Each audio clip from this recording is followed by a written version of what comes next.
Welcome into this Friday edition of the Meltdown. Godzilla x Kong has officially opened up, and a number of us have seen it already, either in 3D or open caption in some cases.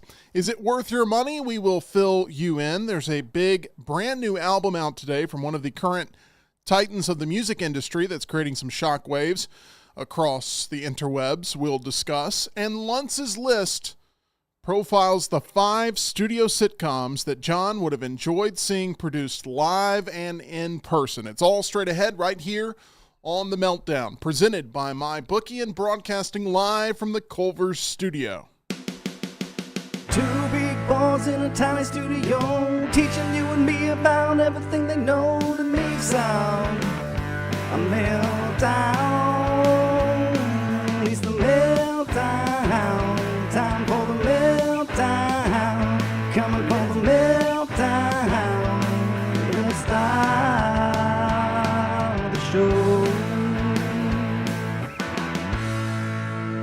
Welcome into this lovely paradise that we call Meltdonia, all of our lovely Meltdonians. I say we, I'm the only one who calls it that, and one day it will change, and everyone will adopt it as being what we call this lovely studio space in which we are in. Thank you so much for being here, and thank you so much for your support of the program. We have officially hit our goal of passing 1,000 subscribers here on the channel in this amount of time. That is something we're very proud of, and we couldn't have done it without your help. We hope to have done that by April 1st, and we have achieved that here on this last Friday in March. So thank you for watching live as well on Facebook, Twitch, X, and on YouTube. Make sure you hit that thumbs up button for us. It helps tremendously. I am Tim Melton, the other half of the Meltdown. That is John Lunsford. And John, out of all the Lunce's lists you've done over the past month,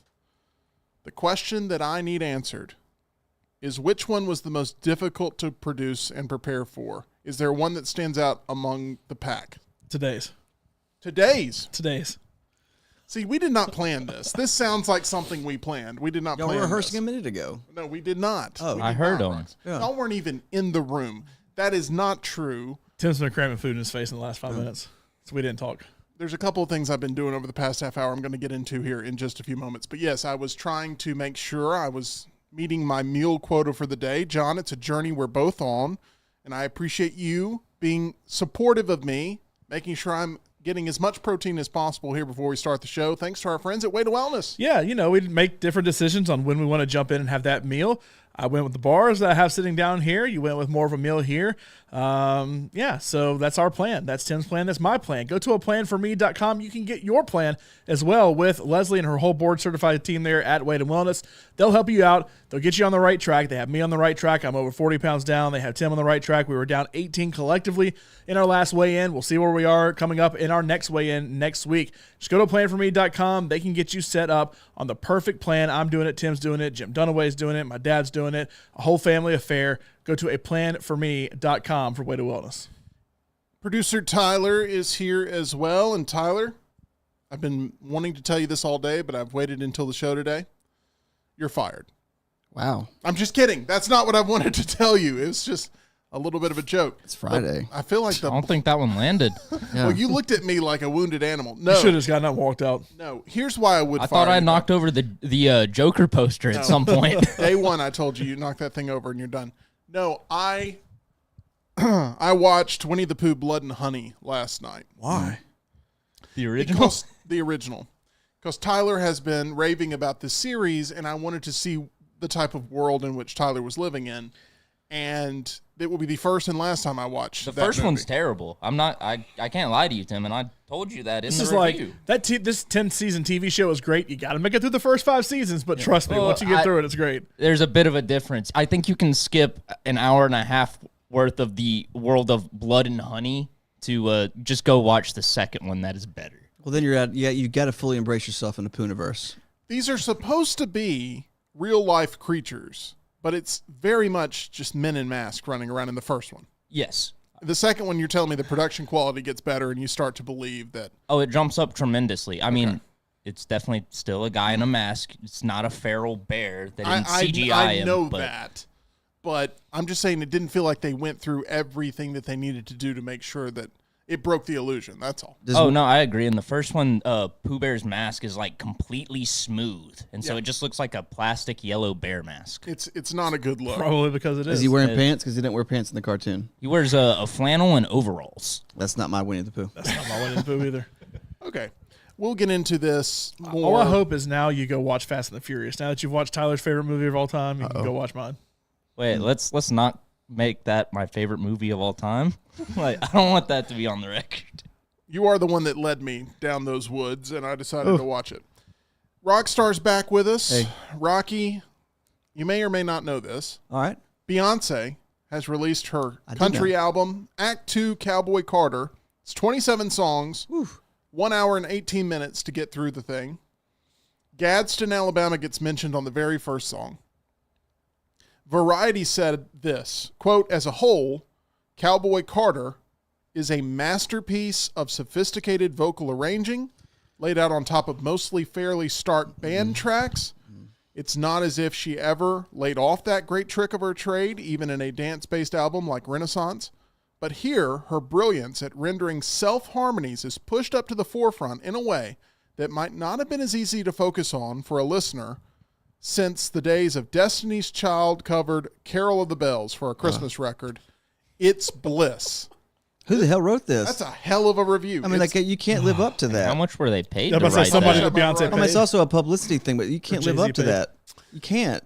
So my question to you, Rocky, is which artists come to mind as being able to most successfully traverse during their careers into multiple genres of music? Who would be on the short list of Rocky's list? Neil Young.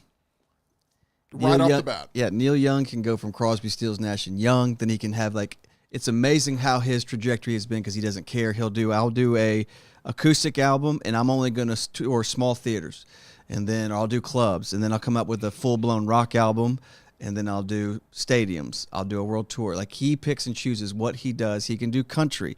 He can do folk. He is such an amazing song. I know he's a big political guy. I get that. People don't like him for that. But the way his trajectory, where he has carved his own path from like the 60s, 70s to now to be still relevant, Neil Young. I love Bradley Cooper air guitaring Down by the River. Really is a good song. Got a big nose.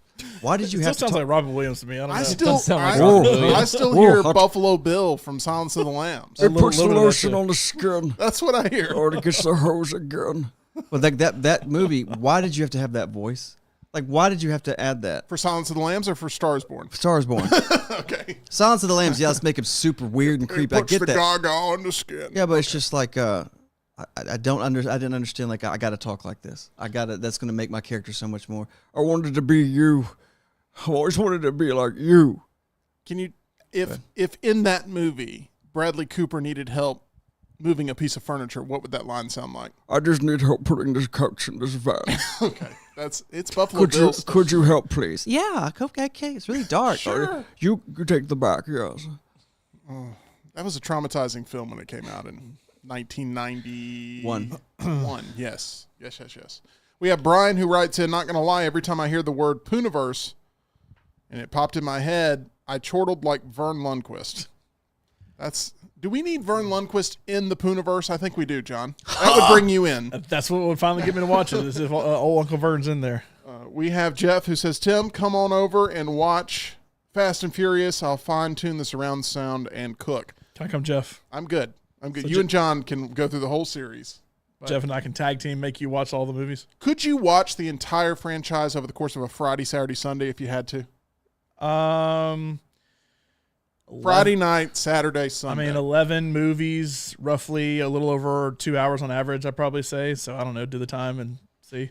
So That's like, but still, the thing is, say the length you can get through it. But are you wanting to waste your Friday night, Saturday afternoon, Saturday night, Sunday watching If it was these like films? a bit, I would do it. But just time wise, it'd be roughly, 7-8 hours a day. that's the way to do the bracket punishment for next year, because the Fast and the Furious Oh, I have franchise is mentioned always. that. I've mentioned it too. Every year. It's I like, wanted a book report on it, like not only to do that, but you have to do a report to prove that you watched it. But y'all have done it where it has to be weekly. I think cramming them all in one weekend, where every one of them has to review Well, it on you the can't Monday. watch binge. You can't binge watch Fast and Furious. You got to let it soak in. You got to be Well, able to one time, understand. one time I mentioned you have to do it straight. Like it has to be like a 24-hour marathon, basically.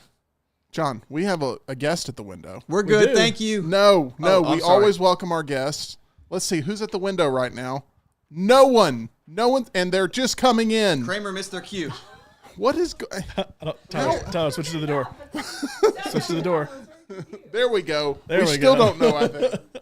Laurel, welcome. This is so exciting. That was very well when we rehearsed. Laurel, get in here. I got to ask you some questions you go about ahead this. and ask, I got to ask you some questions about the door bit. Okay. Are you terrified we're just going to leave you out there? Well, no, and I you're don't gonna- know if I'm interrupting something because you all look like you're in such deep discussion.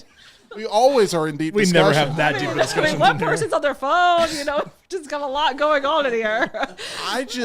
It has become one of my favorite things about the Meltdown that every time Laurel is supposed to come in the door, it goes sort of this way. I thought I would have it figured out by now, and I really thought you were going to come to the door, but then you sat back down, so it messed. Because you disappeared. I thought I was going to the door to open it. Where are the cameras? Yeah, seriously. Okay. I Anyway, didn't want to answer the door.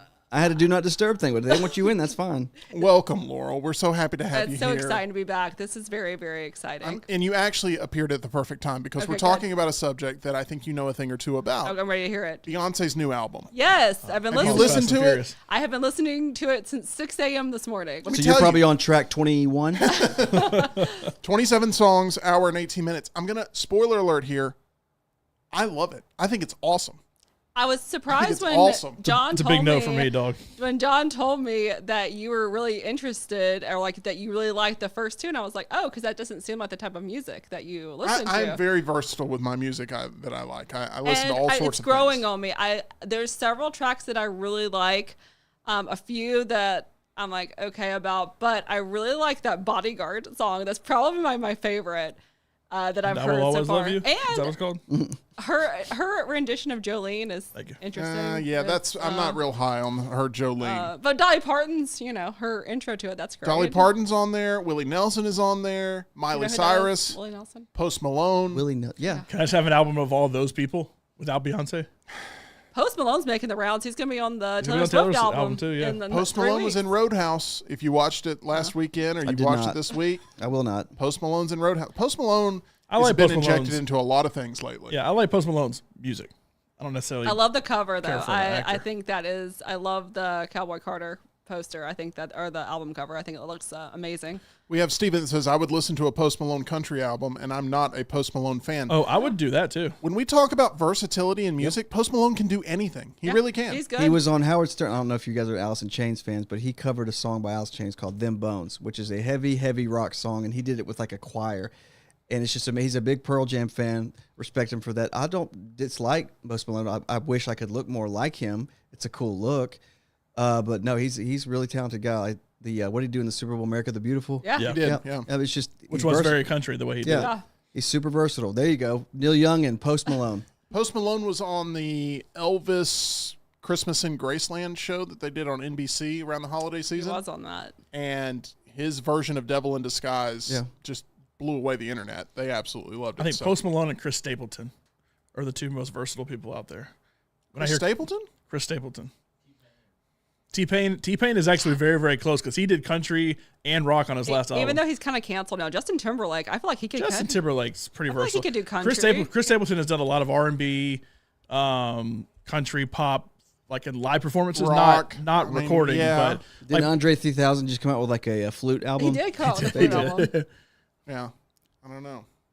There was something you just said that triggered a thought Justin in my Timberlake? head. Justin Timberlake. He's up Man there. of the Woods should have been just a straight country album instead of Yeah, I think that's Some what I pop. thought that's what he was going for. By the way- I like this album better than that one. if you have not heard Yes. T-Pain's Yeah. on top of the covers, incredible. He does a Tennessee Whiskey on it that's really good. He does War Pigs that's really good. He does Don't Stop Believing that's Really? really good. Oh, it's I haven't heard this really, is really right up Actually, my a good alley. singer. It's just It they is really got good. stuck doing the auto tune, so that's just what they went with. Yeah, if you take the auto-tune off, he's very talented. For what he was doing originally, it worked, and that was kind of his thing, so he realized that's my thing. I kind of have to stick with it. Fast and Furious, by the way, is a great way to describe how we're having to handle the camera angles today because conversation's everywhere. And Tyler's back there hitting buttons, and he's trying to play catch up. It's so funny. Tyler, what's on your mind? Tyler backed me up, though. Oh, I was just gonna add to T-Pain's cover album. Ozzy Osbourne even congratulated T-Pain on the cover and said This is the only official cover of War Pigs now. It's incredible. Sharon! Sharon! Oh, wait, Ozzy, I'm going to listen to this song. It's going to be about it. Remember when his daughter did a cover of Madonna for Papa Papa Don't Don't Preach? Preach. Yeah. Yeah, it was rough. And I now was she's thinking- on like the That was View or talent. something. She is on the View, I think. The man of a million impressions, Rockstar. Everybody give it up for him in the chat. Godzilla X Kong Here we go. opened up last night. All these really great things. Let's talk about Godzilla.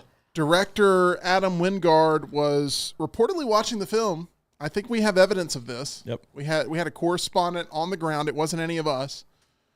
Was watching the film at Hoover at the Patton Creek. Right by our house. Literally IMAX. 5 feet away from our house, and we decided to go to Vestavia instead. We all think about this. We all spread out to different theaters in the area, Except that and one. none of us went to the one in which the director you of at the movie Hoover? was at. The weren't one you there IMAX at theater, too. That's how bad it is. We don't want to go over It's not like it was promoted, and we just said no thanks. It was an event where he just wanted to show up on opening night, and he happened to be there at the IMAX in Hoover, and he met with some fans. to go to the IMAX theater. Correct. And we don't want to go to the IMAX theater, which is why we were not I don't there. think Adam got the best intel of where the best place is to watch, because typically you would go, oh, where's the IMAX theater? There's one. That makes it easy. He may be a Birmingham guy, but he clearly spent too much time in Hollywood or Georgia or wherever they do these movies now to not know that. He's been all across the South. I believe he graduated from Full Sail University, and I believe he is a Tennessee guy. He's born in Tennessee. I Born do in think Tennessee. he has lived here at some point or does now or whatever.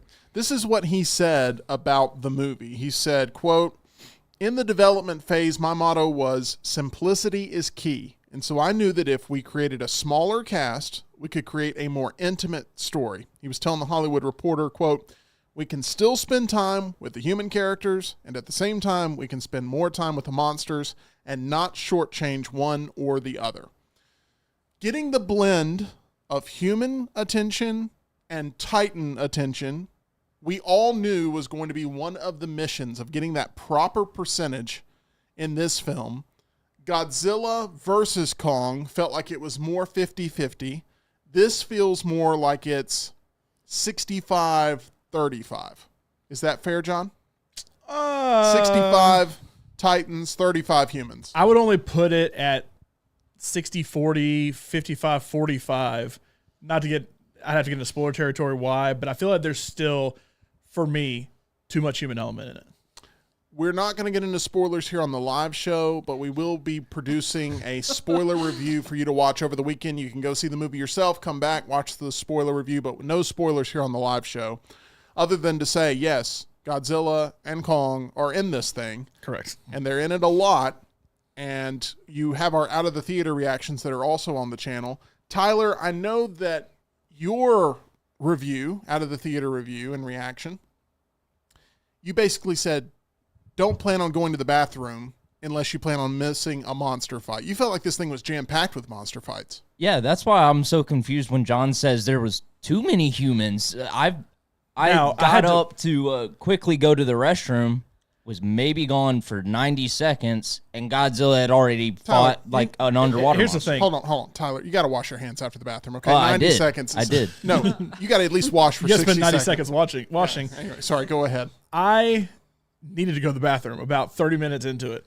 because thanks to our friends at Way to Wellness, I'm drinking a lot more water now. So I have to learn to figure out my bathroom breaks properly when it comes to movies. And it's a 2-hour Y'all are movie. old. It takes you too long to pee. It's a 2-hour movie plus 30 minutes of previews. That's 2.5 hours. That somewhere in there, I'm probably going to go to the bathroom. So I did. And so the first thing I thought, because I had already watched Tyler's thing, because he sent it to me before I went to the 6 o'clock showing, I could have peed right there. I could have peed right there. I could have peed right there. This I is the could've peed right weirdest there. review I've ever heard of a movie ever. Just saying. Now, there is a lot that I understand how you may potentially miss something, but all I can think the whole time is like, they've talked for like 5 seconds. That's too much. I want more monsters. Thing is, I actually agree with John. It should just be no human characters whatsoever. Oh my goodness. And it should just be Yes. give us what we want. Okay. Here's my non-spoiler review. Clearly, technology has gotten to a point where we can do these movies with tons of monsters, right? You know that just from seeing the trailer. Yes. The biggest thing you can get from these monsters now that I feel like you never got until the last couple, and I'll throw Godzilla -1 and all in there too, but is facial expressions from the monsters. Legit facial expressions. I can look at everybody in this room right now and tell exactly what they're feeling. You look at Kong at any point, and so you look on your face right there saying, well, I don't know 100% know about that. You look at Kong's face. Kong can make a facial expression like, ow, that punch hurt, or yes, I'm on top of the world right now, or I'm mad, or I'm happy, or I'm sad. It ain't that hard. If he has a tear streaking down his cheek, I don't need a human telling me, I think Kong's sad, or I think Kong's in pain right now. Here's the difference of that. Can you do a 2-hour movie I'm guessing you can. Everybody can do this. With no talking? No dialogue. Just I think so. Monsters eating and fighting, and then like you have to base everything off facial expression. 90% of the fighting is one of them comes limping in, and it's like, I think he's hurt. I think he is hurt. Hold on, I'm going to go get a closer look. Well, yep, he's hurt. And the old Japanese ones, did they have, I know that they had scientists there, but I feel like there weren't really humans that really dealt with them. With the monsters, Like it was mostly just like the person in the suit that was Godzilla. Yeah. Like Godzilla -1 was. Yeah. This is why you just hire a narrator and you just have, Honestly. and then Kong decided he was sad, or something. But James Earl Jones narrating that, sure. I watched this with open captions because that was the only time frame I could watch what I needed to watch. Godzilla, roar. And it was amazing how many times it had in parentheses snorting, or something like that. And I'm not kidding. It really heightened the experience for me because it was like, grimacing, snorting, sniffling, growling. I get it if you need that, but in general, like for you, it's probably funny. like, it's kind of funny, but like, okay, I get it. They're growling. It was funny. Laurel, you were very emotionally invested in this movie. That was a too wild much. card sort of thing. What made you so invested without I getting into don't spoilers? know. Like I could not have cared less if the woman from The Gift lived or died. Like she's the same woman from The Gift, right? Rebecca Hall, was she in the Yes. gift? Yeah, sure. She was the wife. I couldn't have cared less, but I was so invested in the little mini Kong, and I was like, if one of these CGI animals dies, I will have a fit because I was worried after. Spoiler for Godzilla -1. Oh, okay. No, for Godzilla you're -1, good. I was like, please tell me that this thing is not going to die. Which, as in horror movies and everything else, nothing really ever dies. It is incredible how much my wife loves horror movies. It's like, if one of these monsters that I don't care about that's all CGI dies, I'm going to lose it. She was like, I was too invested. I would give the director Adam Wingard a lot of credit for that. I felt sad for one of the other, like what is it, dinosaur, a dragon? Godzilla. Shimu. No, not Godzilla, the other one. Oh, Shimu? Yeah. Which is Shimo. Also a spoiler. We're getting into. Okay, sorry. The animals were good. He's kind of in the trailers. So I just want to talk about the experience. Was it heightened in your opinion, John, by seeing it in 3D? No. Now, here's the biggest problem I have with 3D. Once you get about 20 minutes into it and you're fully adjusted, it's cool. Like, it's not heightened necessarily, but like it's fine. Like, I kind of like a little aspect of it. When they go into Hollow Earth and there's weird shapes and stuff like that, it works. You know what it's like? But it's hard to get used to. That's what I hate. It is like being on that tram tour at Universal Studios. It is. When you do like the 3D Kong stuff there. Do you remember Body Wars? No. You were at Epcot, Body Wars, the ride where you, okay. No. Oh, never mind. Like you're going through a body and like cells are flying at you. It seems every time I put on the 3D glasses, I feel like I'm at Disney World or Universal and I'm getting ready to go on a ride. And you know what? Every one of those rides does not need it, to me. I feel like it's a waste. I'll give massive credit to Tyler, who filmed his out of the theater reaction with the 3D glasses on, which is a true That's a true artistic choice, and I love it because I could only think if you hit that thing at the wrong time. Like I don't think those things will work for the solar eclipse that's coming up. No, but I'm sure there's somebody who's going to try it with those, going like, "This will enhance it." Tyler, 3D, did it work for you? Because I wanted to see this thing in anything but 3D so badly that I went to the open caption screening. I still can't believe you did that, but I liked it in 3D. I'm not a 3D guy at all, but this felt really immersive in 3D and more enjoyable. I'd compare it to like the Muppet Vision 4D at Disney World. Yeah, that Muppet too. Vision. Like you can get some enjoyment out of the 3D aspect of it. I would rather see it on the world's biggest screen without 3D than a slightly smaller screen that then has 3D. Like I'll with A-List, we don't do it anyway, but I'd pay for the extra just make Godzilla physically as big as possible, not necessarily that his scales pop out a little bit. I don't care about And that. I will say agree we with got that. to have another fun interaction with an employee who was very nice, but our scene was not synced up. So every trailer looked like it was like straight out of 1995 in the way that it was moving slow motion. And I thought surely someone would get up, but of course no one did. So I got the chance to go complain, which I was excited about. You helped the whole theater. But the Laurel. employee then turns to me and says, "Ma'am, are you sure you're just not wearing your glasses? And that's why it looks funny." I told her And she was should have like, clapped back. Like, I have seen so many more movies than you. I can't. Don't you talk to I me was that like, way. No. Oh, it's gotten to the point at the movie theater where I have to like tell them which button to hit to cook the flatbread. You know, like I know they want to go through the. No, he's not lying. I'm not kidding. They want to go through the process of like, oh, well, we don't need your membership code now. We actually take that at the, after we've already run your credit card. I'm like, no. I've done this a number of times. I'm a pro here. I like to escort people in and make sure that they get the premium like experience of there's maybe some hurdles that we face here trying to get to our seats. And John, it goes back to the theater going experience being one that is not as rewarding as it used to be. I literally messaged Tim while that was happening, and Laurel's going to complain to somebody. I was excited, I literally though. messaged That was Tim, pretty I good. hate the movie going experience right now. And it's the truth. There's a lot of reasons. I gave a million reasons that could fix it. And the truth is, the movie staff are people that want a job and need a job. And I'm okay with that. But at the end of the day, when we go out and say, hey, X is wrong, like, we know X is wrong.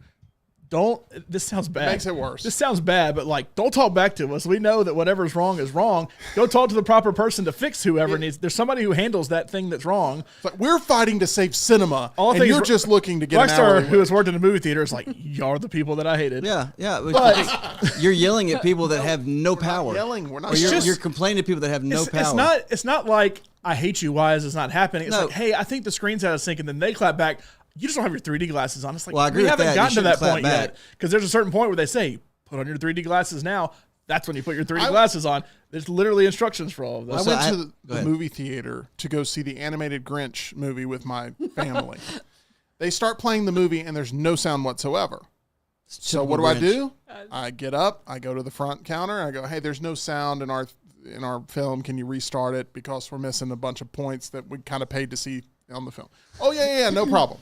What theater are you in? They get up, exactly. They get up, they go over there, and they reset it all. And it starts back over with the logo, Universal logo and everything.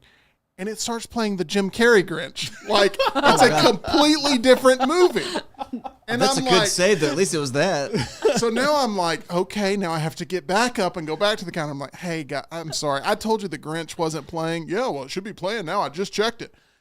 Technically, you're right. The Grinch is playing, but it's not the Grinch that we paid the money to see. So if you could you put on the right Grinch? Well, what other Grinch is there? And I'm like, Speaking of the Grinch, this guy. Yeah. so those are the people that are ruining the theatrical I was about to say, experience. no, no, People no. All like I can me think that is- just want to see the Rockstar's proper like, Grinch. I hate every one of you right now. I'm talking about the ones that complain about, I'll have a bag of Reese's Pieces. All right, that's $9.75. You're going to charge me $9.75. No, I'm not. I don't care. This is my job. I don't get any. I'm not getting a portion of this. This is how I'm supposed to charge you. Well, that's ridiculous. I'm not paying that. Okay. I mean, okay, don't pay for it. But you were talking about the Grinch. I went to, what is the one, Uncle, the Man from Uncle or whatever? Yeah, that's the name of a movie. Man Yeah, from well, Uncle. Yeah, Henry from Cavill? Henry Cavill. Oh, yeah, I yeah. went to see that. This is when I was going to movies. I went with see The Man from Uncle. It started and the dialogue started and it was a pitch black screen.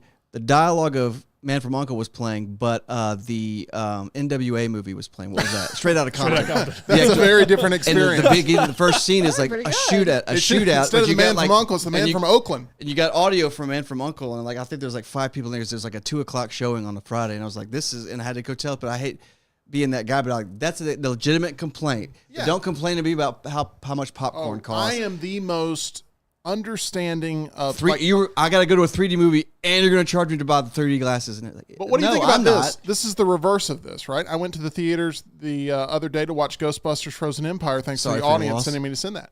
And I go to scan my ticket in because that's the way you do it. And the guy's like, what you seeing? And I'm like, well, I mean, it's right here on the ticket. But I didn't say that. I was friendly. I was like, I'm going to see Ghostbusters. Oh, man, I heard that movie's awful.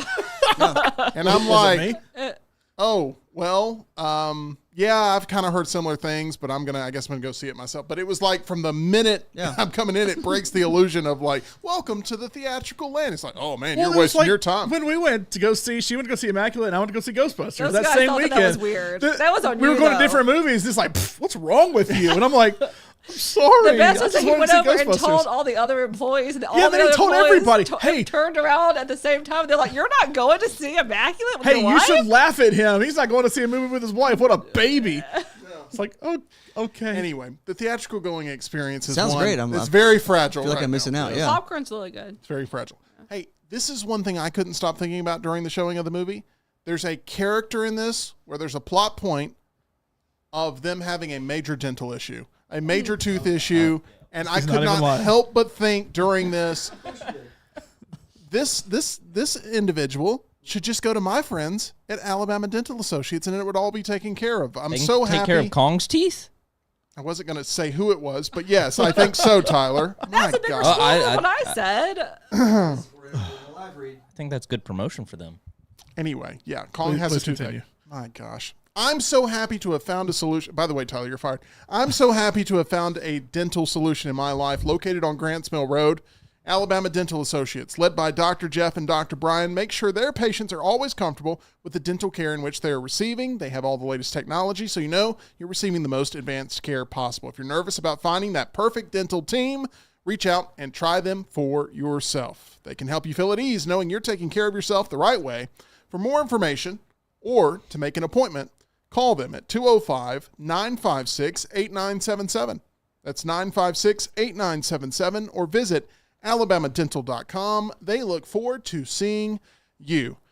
Let's talk about another big movie that's still in the Cineplex. That is Dune Part 2. Steven Spielberg and Denis Villeneuve recently appeared together on DGA's Director's Cut podcast, where the Jurassic Park, E.T., and Jaws director gushed over Dune Part 2, saying, quote, "This is truly a visual epic, and it's also filled with deeply, deeply drawn characters, yet the dialogue is very sparse. When you look at it proportionately to the running time of the film, it's such cinema. The shots are so painterly, yet there's not an angle or single setup that's pretentious.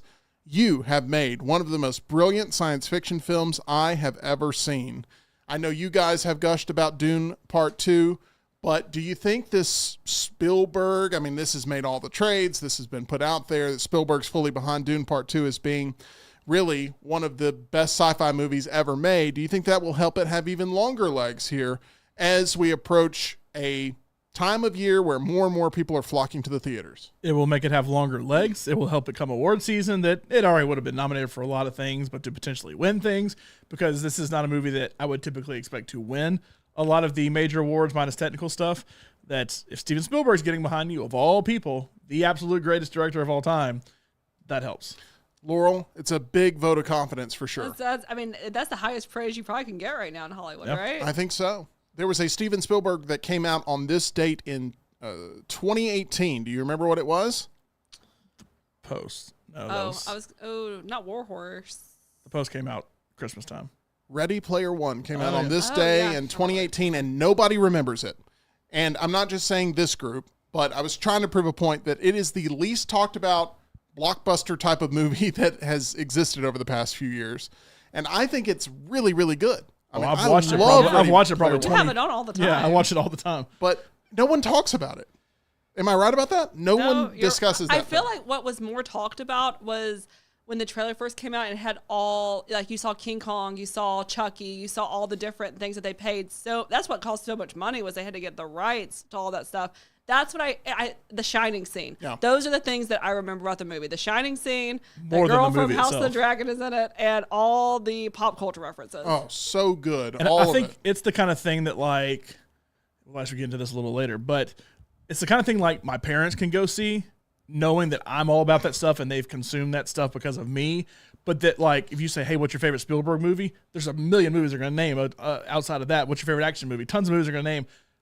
But it's like, remember Ready Player One? Oh, you know what? That was a cute movie. Yeah, I like that movie. But you're never actually going to think about it. Whereas we would be more willing to think about it from the nerd standpoint. Steven says the book is awesome. Ready Player 2's in pre-production, right? I believe that's the case, yes. Yeah. Ready Player 2 is being produced, and it will soon start filming, and I'm looking forward to seeing where they go there. I think that Ready Player One is the best movie featuring who's the guy that we met from Deadpool? T.J. Miller. T.J. Miller. It's the best T.J. Miller movie. You want to hear some? I totally blanked on the name for a second. That's not a wide list, but I would agree. Yes. Well, what's crazy, having TJ and talking about that I read the book, and it's a fantastic book. Yeah. It is. I For read the it. but they made up TJ Miller's character. That character is not in the book. But I was like, how is it? Because this is when he was leaving the studio, and I was walking out with him one day, and I was like, how is it working with Spielberg? He's like, it's amazing. He's like, but that whole movie, I had to have the ping pong balls, and like that's the whole thing. First time I ever did something like that, and TJ was really cool about that. But yes, I was very disappointed in the movie Ready Player One? compared to the book. The book is very different from the movie. Because the book is so much your imagination of vivid of what like his best friend has, like his room is the Family Ties living room, Yeah. like, and like there's so many details they can't do in the movie. I get that there's Yeah. so many pop culture references, but it's just so cool to imagine like, wow, this guy's living room is designed just like the Family Ties. So I like that, but just the movie was, the book Ready Player Two bombed, did it not? it did. Yeah. Yes, it did. I think Spielberg, though, it showed that he can still do big budget blockbuster movies. And for me, I needed to see that because Spielberg went through a drought of not being able to produce those hits like he once could, of just fun, popcorn, summer feeling movies. And I got that enjoyment out of Ready Player One. And I think there's something to be said from the whole book's better than the movie, movie's better than the book crowd. Like something like Harry Potter or Lord of the Rings, you couldn't really stray from what the source material was.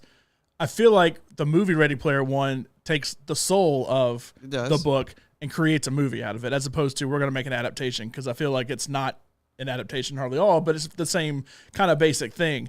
And I feel like Ready Player Two will ultimately be that way, but that's something I think Spielberg can do good, is like, let's take the soul of what something was and create a new thing out of it. Spielberg asked Villeneuve during this podcast about working with his cast. Villeneuve noted one cast member seemed particularly interested in his direction, Timothy Chalamet. coming to set and watching him and listening even when it wasn't their scene. It's not Timothy Chalamet that he's talking about. Javier Bardem, It's not Javier Bardem. Austin Butler. It's not Austin Butler. Josh Brolin, It's not Josh Brolin. Let's keep doing this. I'm gonna Zendaya. go Emily Blunt. What'd you just say? Zendaya. It is Zendaya. I knew it was Zendaya. He said, quote, there's someone that spent a lot of time behind the camera listening. Zendaya. She's very clever. I would not be surprised if one day we learn she wants to go behind the camera, which... And the early things I've seen from challengers say this is her best job yet. After what she's done in Euphoria, Dune, and all that stuff. I could see her wanting to direct because, like, and you mentioned this before after I pointed it out, and she still is very much like this.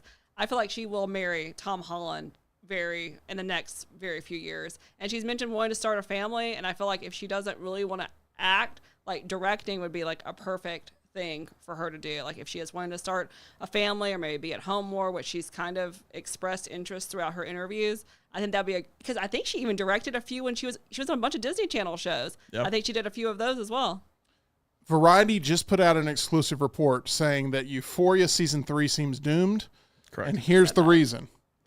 It's because Zendaya is not on board with how the script is going. So apparently, they pitched a storyline. She didn't like it. She pitched a storyline. They didn't like They it. need to get rid of that man.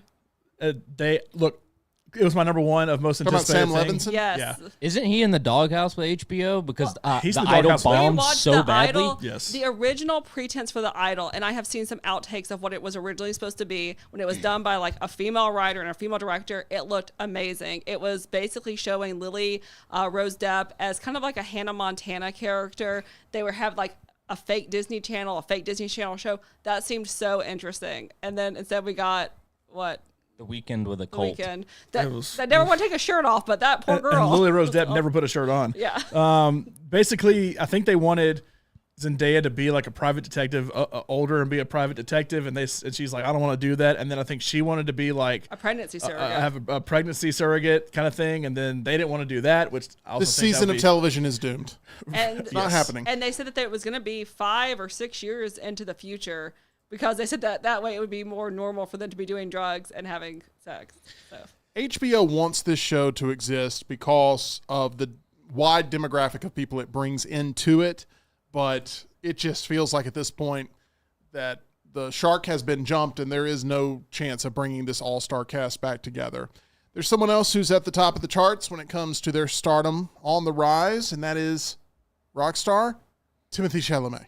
Yes. Warner Brothers confirmed this week that the actor signed a first look deal with the studio to collaborate on future projects as an actor and producer.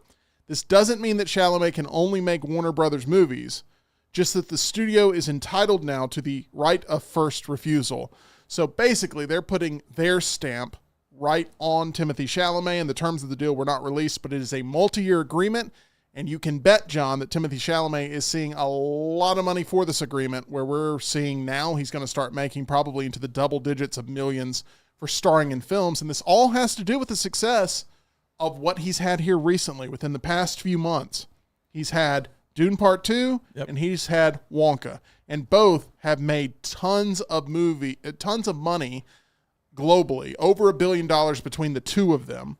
The previous record holder, by the way, to be in two top-grossing films released within 8 months of each other, Zoe Saldana. That is incorrect. Jim Carrey. Michelle Rodriguez. The person I think would get this the most would be Laurel, but it's tough. That's a very tough trivia question. Okay, say it one more time. Okay, over the past 4 decades, there's only one person to have achieved this. Two top-grossing films released within 8 months, and that's Timothy Chalamet. Okay. Before that 4 decades, who would have been that person? Chris Pratt.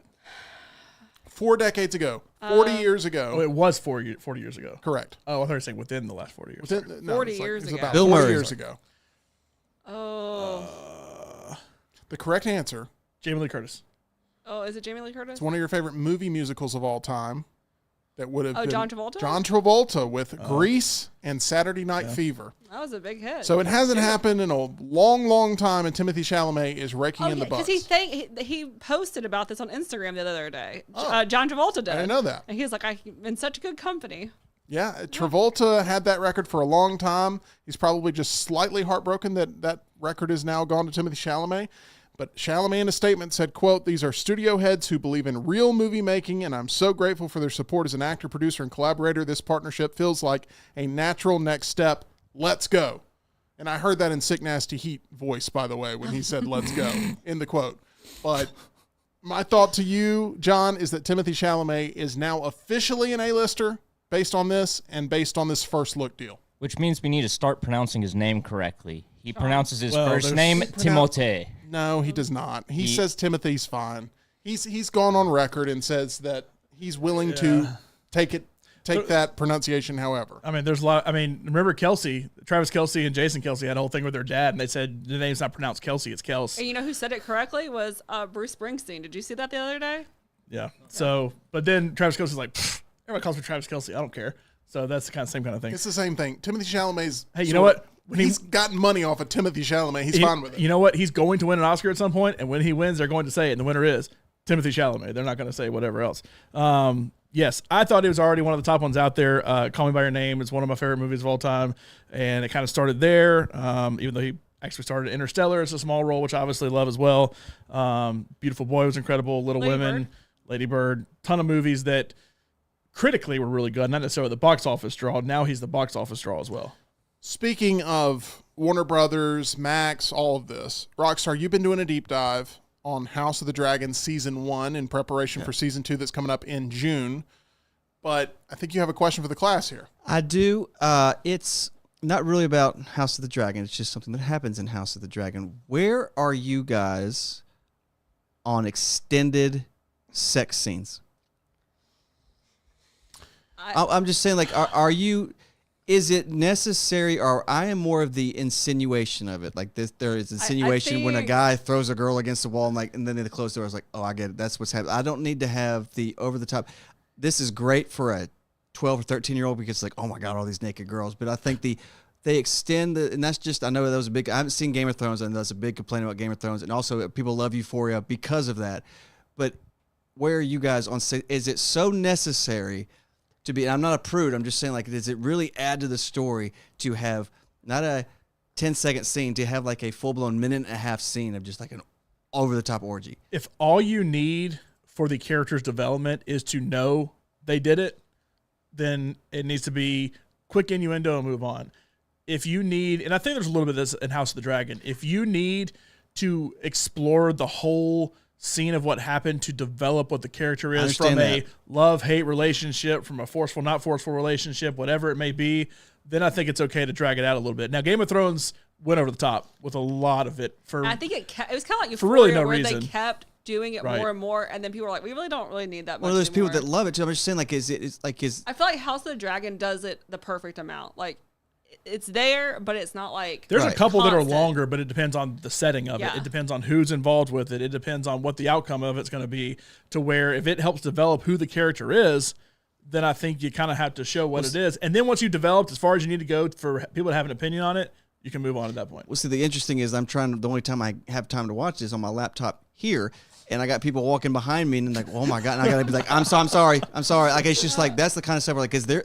I mean, it is some graphic stuff, like, but it's just like, You ever seen daytime soap operas? Because in my old position, I had to keep televisions on local news stations all the time.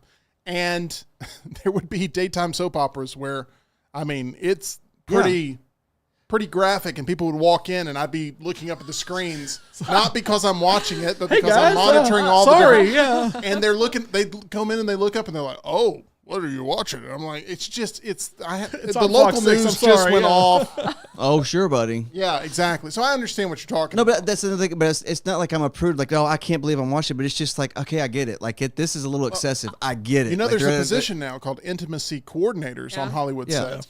Ewan McGregor had to have one recently when he was filming an intimate scene with his own wife. They had to have an intimacy coordinator, and Ewan McGregor talked about how that may have been a little strange, but it was still a very necessary thing. You still got to according follow rules, even if because it's of your Game wife. of Thrones that position is even created.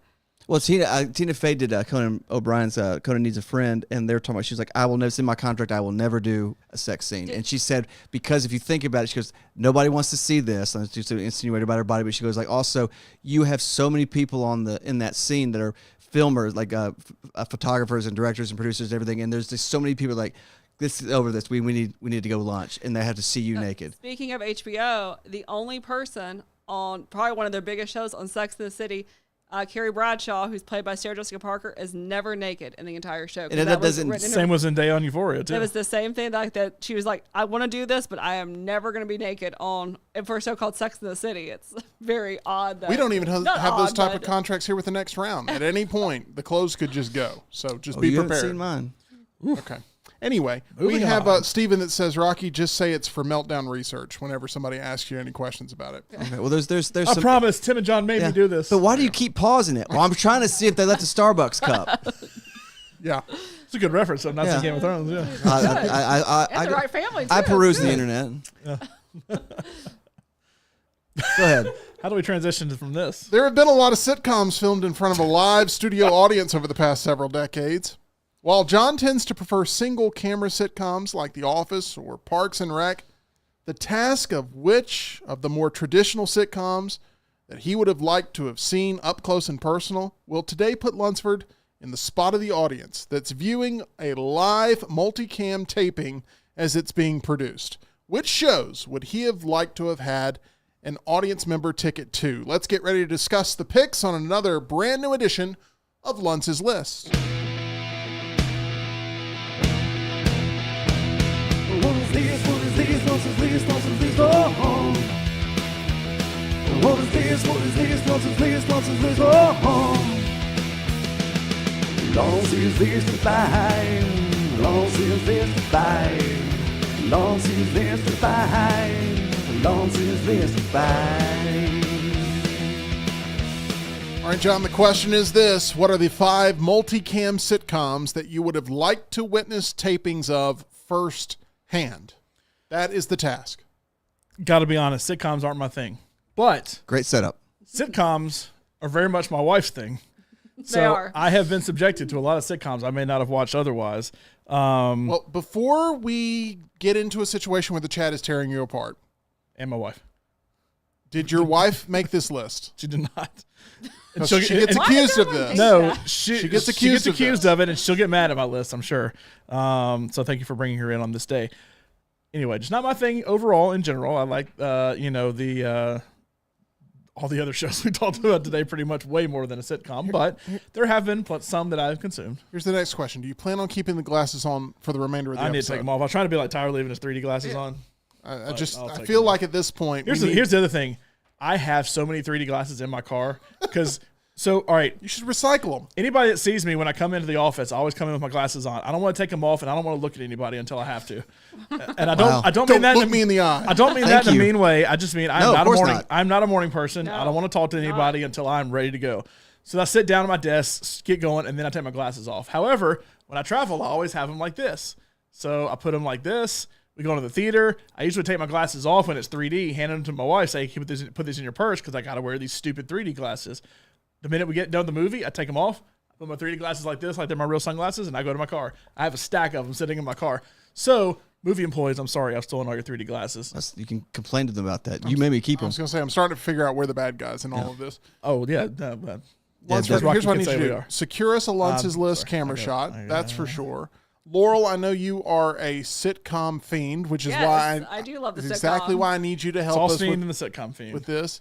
Sauce fiend and the sitcom fiend. Let's go ahead and get up there, John, and write number I feel 5. like, Sean, you're a sitcom person. I am too. not anymore, but like that, I don't think they can't make them anymore. I'm saying like 90s. Oh, like yeah, that's yeah. Like, Like, that's us.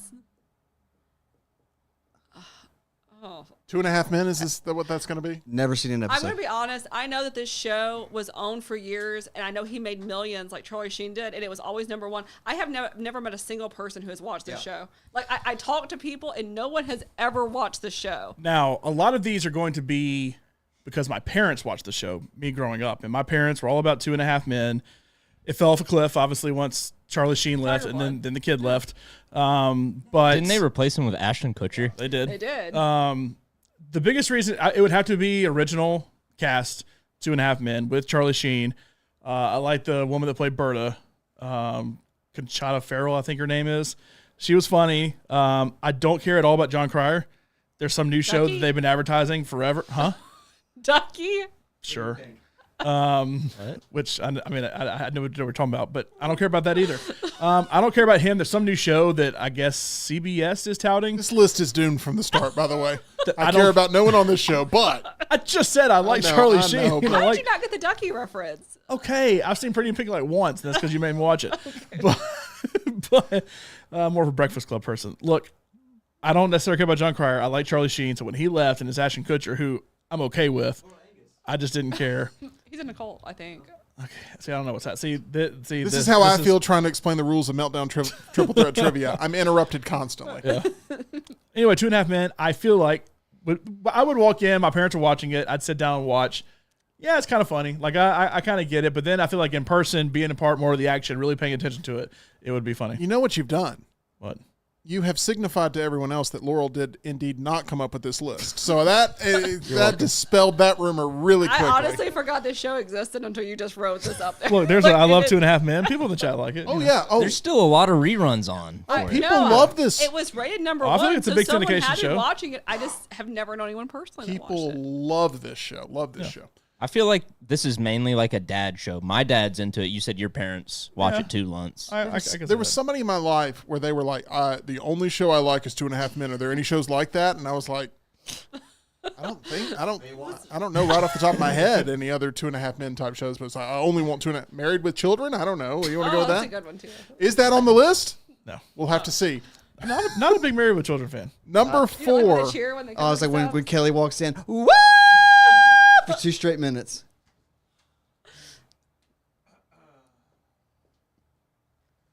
Come on. Sorry. All right, number 4. Killer Clowns from Outer Space. okay. King of Queens. Okay. I will be. I was talking to Kelsey earlier this week. I am a King of Queens fan. I think I've seen every episode. I've watched a lot of it We used to after the watch it all fact. the Oh yeah, time. I loved Kevin James. I loved Arthur Stiller. Not a big what's her name? Leah Stacey Remini. Carosi. Leah Remini.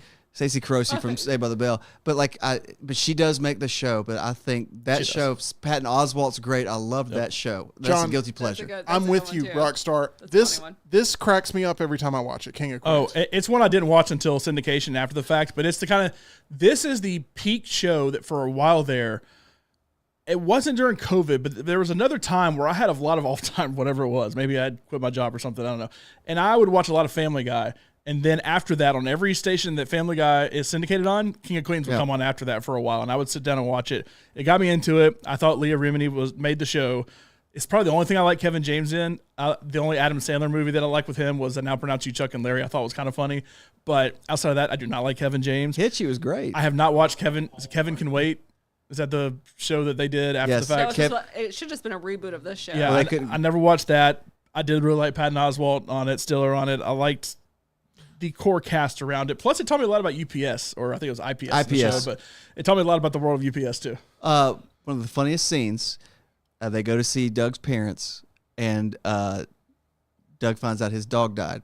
They find out it was like number 4. Like they've kept lines. Like he was like he thought his dog was Rocky. like 32 years old because we've had it since I was 8 years old. And like we've had like 4 Rockies. It's like, what else have you lied to me about? And it's like, you went to kindergarten twice. You told me it was super kindergarten. I mean that was so funny to me. Sorry, go ahead, John. Also, Leah Remini I thought was really funny in Old School, super underrated character in Old School, which she got, I feel like, because this show was at the peak of its popularity during that. Anyway, also fascinating Scientology documentaries too. We have some of your lists coming in. We have Jody, whose number 1 is MASH, which is a single camera television series. It's not a multi-camera TV sitcom. So just be aware, we're going with multi-camera, live in front of a studio audience sitcoms. MASH would not fit under that. Freaks and Geeks, I believe, is also on your list. That would not fit under that same mentality. Yeah. This is the biggest Like The indicator Office that I and did Parks not and do Rec. this list. Thank goodness. I'm so happy that you've come home. Oh, my gosh. You always drop your headphones. It's Always like drop your tradition. headphones. Laurel does not like Home Improvement. I do. I love Home Improvement. I like Zachary Ty Bryan when Zachary Ty Simba? Bryan. You mean the guy that was in Fast and Furious 3 for 5 No, minutes? that's Jonathan JTT, Taylor Jonathan Thomas. Taylor And the Thomas. youngest, Mark, the youngest brother, who for some reason had been acting since he was 6 years old, his acting got progressively worse as the show went on. When he turned into all blackface and he was in a rock band. I'm not kidding. When I first heard about the music artist, Zach Bryan, I thought it was You thought it was Zachary Ty Bryan. Zachary Ty Ty Bryan. Bryan from Brad? Did you Home Improvement. Hey, really quick, Tim, did you ever see The Rage Carrie 2? No, I did not. That has a huge part by none other than Zachary Ty Bryan. Oh, good. It was the villain of the film. I wonder why I've never seen it. Was Zachary his Ty was- Bryan, most known to me outside of Home Improvement for 5 minutes in Fast and Furious Tokyo Drift at the beginning. And Jonathan Taylor Thomas for being young Simba. That's pretty much it outside of this I'll show. be home for Christmas. At least Tim Allen has done plenty he did more. another movie with Tim Allen where they were Jungle to Jungle. Jungle to Jungle. Wait, who did Jungle to Jungle? Was it not Jonathan Taylor Thomas? No, it was not. He No. did something He with did Tim that movie Allen. with Chevy Chase. Yeah, Chevy where- Chase were Right, Man of the House. Man of the House. No, Oh, I'm sorry. combining those two. Yeah. Yeah, that is not the same thing. Anyway, Home Improvement. Is this a Pam show? Anderson for a hot minute too. Is this a show primed for a reunion show? Home Improvement. I just don't think they can get the cast back together because there's too much bad She blood. was talking Yeah, about no. it yesterday. She was on a podcast. Patricia Richardson. And I don't know why I know You that. can look it up. She was like, I don't know why he's telling Don't be everyone that we're embarrassed. doing a reunion because I've never been reached out about it. And she said Jonathan Taylor Thomas has not been reached out to it. She's like, so I don't know why he's going around saying these Well, I things. mean, Tim Allen's a little iffy out there right now. The kids, I couldn't tell you what any of the kids are doing right now. It's not gonna. It would never happen. So there was somebody who left a comment on one of our videos from like 2 weeks ago, Rocky, and it said, "Oh my gosh, I can now not watch y'all's daily live show because of the moment in which you said, I don't think so, Tim." Or I don't think whatever so, it is. Tim. Whatever it is. I don't think so, Tim. Tool Time. More power. Yeah. And Home Improvement's a great show. And I love the Halloween episodes in particular. Yeah. Laurel, if there's anything that would make you a fan of Home Improvement, it's just going back and watching the Halloween episodes No, because they I'm- go all out every I'm Halloween fine episode. with Home Improvement. No, I'm you're not. I'm fine. I love Jonathan Taylor. You don't think that was right up my alley? I was obsessed with Jonathan. You Taylor love Thomas. Jonathan Taylor Thomas.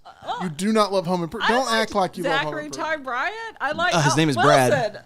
Wilson. His name is Brad. Brad, Mark, and Randy. Randy. Rand. See, I think Wilson's actually one of the smartest ways to portray a character. Wait, so on the other side of the fence, kind of hidden. I thought Wilson like lived next door, right? Yeah. Oh, yeah. And on Boy Meets World, did Feeney live next door? Yeah, yes, Mr. Hunter. There were two shows where people. that's pretty good. Yeah. Yeah, Mr. Hunter. They And then turned- Feeney followed him from high school to college. He became a Hey, professor. now to be fair, I have my picture right now, dearly departed Birmingham Southern. My principal in high school was one of my football coaches at Birmingham Southern. He did the same thing. Came with me. Mr. Hunter. We called him Mr. Coach Carlisle because he was Mr. Carlisle and then he was Coach Carlisle for me. So it's Brad, Randy, and Mark, right? Yes. Yeah. They turned Mark into one of those kids that now dances at the Birmingham Public Library. You know what I'm talking about? Yeah. They turned him into like this Oh, punk. yeah. Because his acting got so bad, they're just like, we don't know. We got to write something for him. Like, just give him barely any words Make because he him can't depressed act. and sad and wear Yeah. all black. And And then Brad wear had a makeup fast-talking and- girlfriend. And Pamela Anderson was on the show. Oh, yeah. Yeah. And then Heidi. I liked Heidi better than Pam. Okay. There we go. Home Improvement, a show we remember fondly. And I really adore that show. All right, let's go with number 2 on Lunce's list as we're getting yours in here. For Brian, he's got number 5 as being Home Improvement there. Number 5 is Home Improvement. None of the other 4 have been talked about yet, and I don't want to spoil anything that may be on Lunce's list. Lunsford is telling Laurel not to say anything or Rockstar not to say anything. I'm allowed to say something even though I can't see the board. Tyler could talk. You didn't tell Tyler he couldn't talk. Tyler can't talk either. Now, This guy despises this show from all I hear. I don't despise this show. Let me explain why this even makes the list. Now, number 1, any taping I go to, my wife is going to come with me, and I know she would love watching the show. Number 2, Sweet. I can respect what Seinfeld was. Got to have a DeLorean first to go back in time. Anyway, Oh, Ectomobile. A lot of times with movies, I'll say, look, I didn't like it, but I can respect what it was back in the day. I don't dislike Seinfeld. It is on every single night when I come upstairs from poker or playing video games or whatever. She's watching Seinfeld. So I have seen pretty much all of Seinfeld 15 times through because And of you that. laugh. I don't care what you say. You do laugh. I didn't say it's bad. I just didn't watch it when it was actually in its run. Now, the reason I watch Seinfeld now and can respect Seinfeld now is because of Curb. Yeah. Curb is great. George. The way Curb is done, I like a lot better versus what Seinfeld is. Curb doesn't qualify for this list. Seinfeld does qualify for this list. I like the shows you said I can't put on this list infinitely better than any show I could put on why I this told list. you to make this list. I know. Curb is obviously way more adult. No laughing. It's uncensored. It's uncensored. It's just better produced. Obviously, it's a current day show that I know has had to evolve over the seasons, and it just fits better for right now, which I ultimately like better. I made this analogy like I do with the live-action Disney movies that come out. I made this about The Little Mermaid that came out last summer. People groan and say there's no original movies. There's nothing the same. Because every time we watch Curb, Laurel's like, that was in Seinfeld. That was in Seinfeld. That was in Seinfeld. It's Larry David. Yes, it was. Anything I do is going to have similarities to it no matter what. If I do another show, it's probably going to be kind of like The Meltdown because I've done The Meltdown now multiple times. So it's kind of what's in my blood. People groan there's no new original movies anymore. Disney's just retreading the same old movies, but they're making them live action now. They're changing some characters in it now, whatever. Okay, but the minute I walk in that theater to see Little Mermaid on opening day with Laurel, we're the only 2 adults in there that didn't have kids. And I look across, and there's a million new generation that would never for a minute sit down and watch the original Little Mermaid. Not true. I guarantee most people in that theater would not sit down and watch the original Little Mermaid. I don't agree with that. I'll fight this. I'll take that bet. Yet they see this on screen. They see whether you like it or not, different representation on the screen. They see B, a better produced movie than what an old cartoon would be. And How is this coming from Seinfeld again? I'm trying to figure it out. getting to the point Okay, that it opens up The Little Mermaid and all Beauty and the Beast, Lion King, all the things they've done, Jungle Book. It's opened that up to a new generation that if you re-release the old Little Mermaid in theaters, it's not going to get a ton of people to go see it. It might get people like us to go see it, who that's what we watched growing up. But you're not going to get the mainstream audience to go see it like you will a brand new live Hot action take movie. here. Kids care more about the original Little Mermaid or the original Lion King than they do about the reproduced Lion King or the reproduced Little Mermaid. I don't And you think know that's a hot take you at know all. that's correct. You know that's correct. In your heart of hearts, No, I don't agree with that. Little kids under the age of 7 would much rather go see much rather go see what has been released versus the old cartoon. so when they're riding these rides at Disney World, are they going like, "Oh man, I don't even know what this stuff is"? if Like they this is switched all everything, old if they and- switched it all out to the new stuff, they wouldn't change their mind. They wouldn't change their opinion at all. Also, are you saying that kids just don't go back and watch old stuff? no, I'm not because I saying know, that. I mean, I'm I not know saying I they went don't through the consume old it. VHS collection. No, I'm no, sure no, you no, guys no. did as well. No, yes, but this didn't exist when I was a kid. It didn't exist when you were a kid. This exists now. Right now, I guarantee of the full theater that I was in, and I would say the same thing when we would go see Beauty and the Beast too, the full theater of kids we were in, the vast majority would rather watch the live action that has come out now versus the old original animated movie. And I disagree. And we disagree on everything. I say all that to say the same goes for Curb. I have no desire to go back and watch Seinfeld now. I have Seinfeld. It's called Curb Your Enthusiasm. Has there ever been in the history of in the history of music, a situation where someone would rather watch the tribute band than the original band? That's not Black even Jack remotely what That this is Symphony. exactly what this is. That is not what this is. This is Disney. This is no. Okay, hold on. This is if I went and saw Queen with good. Adam Adam Lambert, Lambert. I might say Adam Lambert's better for what I like as my music.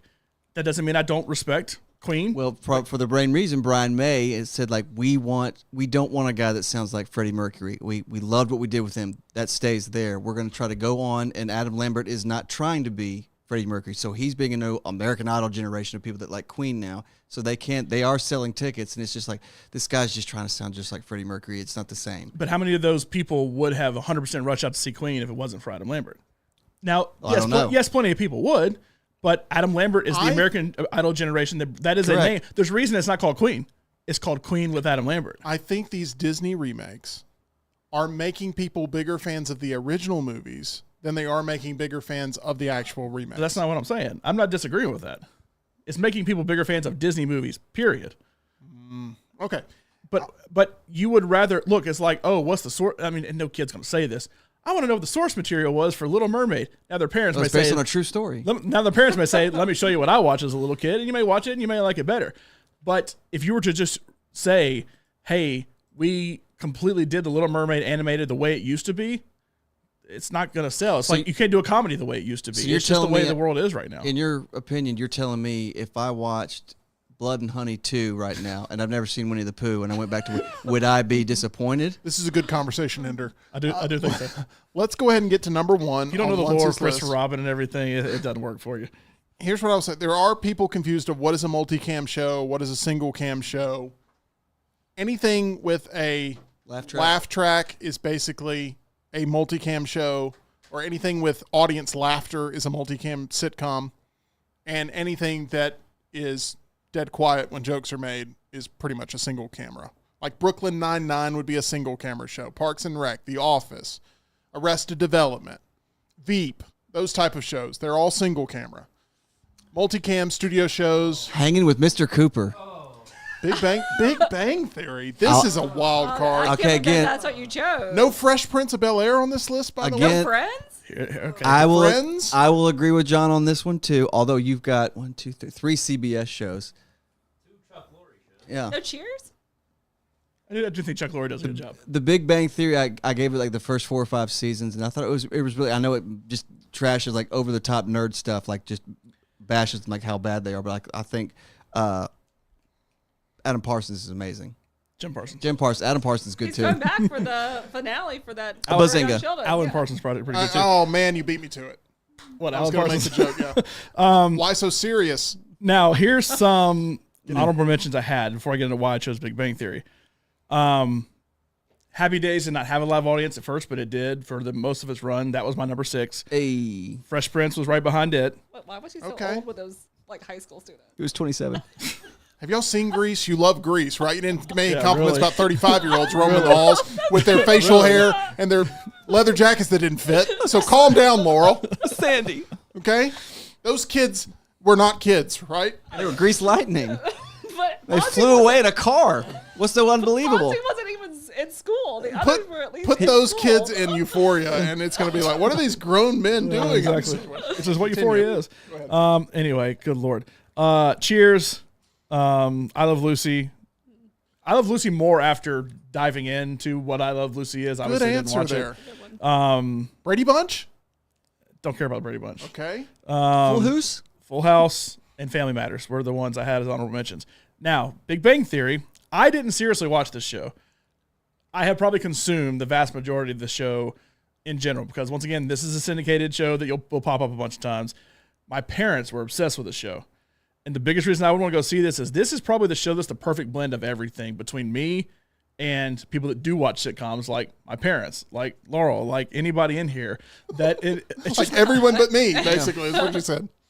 it's the kind of show that I can sit down any episode of Big Bang Theory and instantly know more about what's happening in the show than my parents or anybody else is watching it, because it's the perfect blend of old school sitcom and hardcore nerd culture that brings it together, and that I can respect of it. I feel like I would have the most fun. This is not my favorite 5 shows.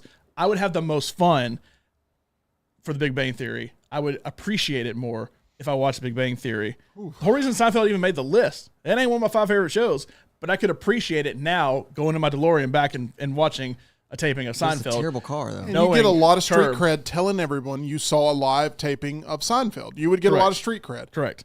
And, in general, if I'd done it back in the 90s, it would probably have been not as memorable for me. But now it may be if I'm going back in time to do so, which obviously for almost any multicam sitcom, that's what you have to do because they don't really exist anymore. Where was Frasier on your list? Frasier was honorable mention. I only wrote Friends so that Laurel didn't yell at me. Golden Girls, I feel like I'd actually probably have a little more fun Golden watching. Girls would be It's good. fun. Yeah, That would be a they fun were one. mean girls. That'd be way more of a fun show to watch. Roseanne, I may have some fun with that. First 2 seasons, incredible. So one thing your top 2 picks have in common, number 1, Big Bang Theory, number 2, Seinfeld, they all take place in apartments. And sometimes you don't want to live in an apartment complex. Sometimes you want to live in a house of your own, and you want to make it a home. You can do that with our friend, Realtor Jim Wilson with Location Real Estate. When looking to find that new place to call home, remember our friend with Location Real Estate. That's Jim Wilson, an active member of the U.S. military. And is a good guy who doesn't take shortcuts when it comes to home buying. He's simply there to help you secure the American dream of finding your perfect home. Cares deeply about making sure you're given all the information needed during the biggest purchase of your life. He's only happy when you're happy. Make sure you reach out to Jim Wilson, as all of his clients, they have his full attention and energy when looking to accomplish their real estate goals, not only during the home buying or selling experience, but every day after. He's an advocate for you. He's a friend of this show, and we put all of our trust into Realtor Jim Wilson with Location Real Estate at 205-329-4758. That's 329-4758, or visit jimwilson.locationre.com. All right, this was not your comfort zone, John. You've admitted that, and you took it on with a sense of, I've got to get the job done here, and I appreciate that. At the very least, I'm not sure that I could have predicted this list in a million years. There's 4 of these shows. Of these 5 shows, I only actually really watched one of them when it was on. That's all. Well, you'd be forced to watch them if you were a studio audience That's member. true. So there we go. All right, this is, once again, not John Lunsford's favorite show list. This is just simply what he would like to attend a live taping of. We'll take your list there in the comment section below, but we want to appreciate, once again, everyone, show our appreciation to everyone who has supported this show. We're now over 1,000 subscribers thanks to you guys. We're going to be here, once again, daily, live, 2 to 3 o'clock Central, 3 o'clock Eastern. We're going to have content for you all throughout the weekend, including a new Laurel's list, which is going to be very exciting. Laurel, what are you working on for us later today? We're going to have some exciting monsters. We're going to be talking monsters and the best in cinematic history, so make sure. Like Monsters, Inc.? No. They could Maybe. make the list. We don't Maybe. know. That's maybe. Oh, that's It's Monsters. possible. That's Monsters Ball. That's a. Monster. Oh, that's Monsters That's just Ball with Halle Monster. Berry. I've opened up a can of worms. We also Academy will Awards. have a spoiler review of Godzilla X Kong, so make sure you stay tuned The best for sitcom that. around. Can we shoot that in 3D? Do we have the capability of making that a 3D? We don't have John's got the glasses for I it. do have the glasses, so does Tyler, but we do not have the millions of dollars for that. Sorry. Guys, have a wonderful weekend. We appreciate it. And if you want to have a little extra fun this weekend, John, there's one place that our audience should turn to online during the madness of March. Hey, play those underdogs yesterday. Cashed out big time with Alabama beating North Carolina. Roll Tide, by the way. And with Clemson winning and with Illinois winning, 3 of the 4 underdogs. Played them all at MyBookie.ag. Use promo code next round. You can do the same thing tonight. More Sweet 16 action. The Elite 8 coming up this weekend. And, of course, Final Four and Championship next week. Plus, Major League Baseball started yesterday. You can play in the casino. You can play the slot machines. All kind of fun there. Use promo code next round. Bet anything, anytime, anywhere with our friends at MyBookie.ag. We are on the road to WrestleMania. Next week, we'll have a special guest stopping by to profile what is being anticipated going into the biggest wrestling event of the year. I'm looking forward to getting into that content on Tuesday, so make sure you're here for that show in particular. Have a wonderful weekend. Be safe. Go enjoy some Culvers, and we appreciate all of you from the team here at The Meltdown.